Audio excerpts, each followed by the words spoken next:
Welcome. In this quick guide, I'll show you exactly how to disable the explicit image filter in your Discord server. If you've noticed that some images are being hidden or blurred and you want to turn that filter off, keep watching. This is incredibly easy once you know where to look. First, open the Discord app on your phone or computer. Make sure you're signed into the account that manages the server you want to edit. Once you're inside Discord, head over to the server list on the left side of the screen and open the server where you want to make the change. Next, tap or click the server's name at the top of the screen. This will open a drop-down menu with several options related to your server. From there, select Settings. This brings up the full list of configuration options for your server. Inside the Settings menu, scroll until you see Moderation and tap on it. This section controls how your server handles messages, content, and images, including filters for explicit material.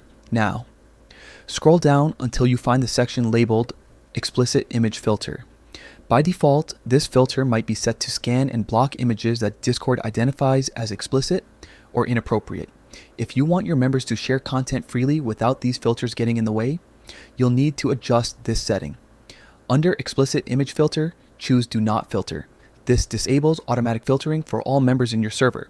Once you've done this, Discord will allow images to be posted without being hidden or blurred. That's it. You've successfully